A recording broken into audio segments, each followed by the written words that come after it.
خير. من وجهه نظري ان من اكتر مشاكلنا اللي بتصدنا عن الدين هي الباينري ثينكينج.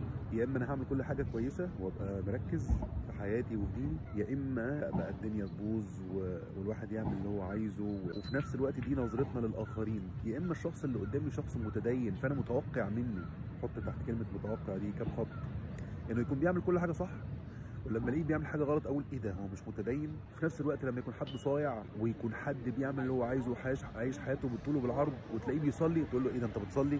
منين جالنا التفكير بتاع ان يا اما واحد 100% كوريكت يا اما واحد 100% رونج؟ عارفين مين الطرفين دول؟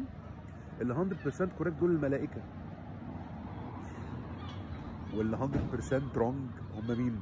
الشياطين. احنا في النص يا جماعه، احنا بنخطئ ونصيب ونخطئ ونصيب، ومش متوقع من اي حد فينا ان هو لا يخطئ، ومش متوقع من اي حد فينا ان هو لا يصيب.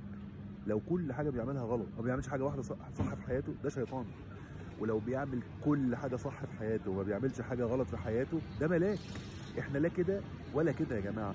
هونوا على نفسكم يا جماعه، حاول تعبد ربنا على قد ما تقدر، على قد ما تقدر. غلطت استغفر وتوب وقوم تاني.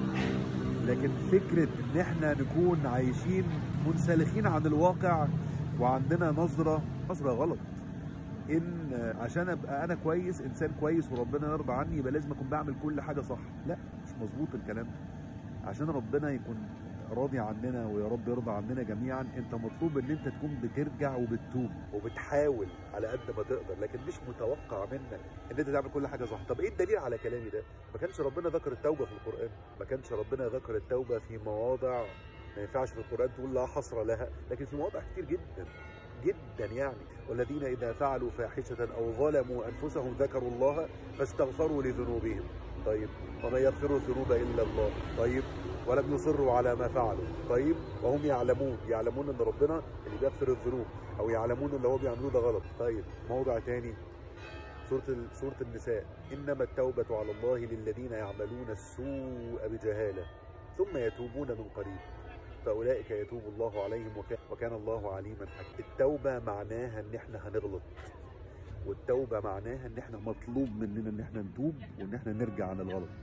لكن الاثنين فاندامنتالز دول مهمين. انت هتغلط بس مطلوب منك ترجع من الغلط.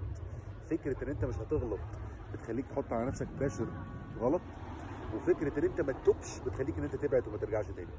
شكرا جزيلا ونراكم على خير.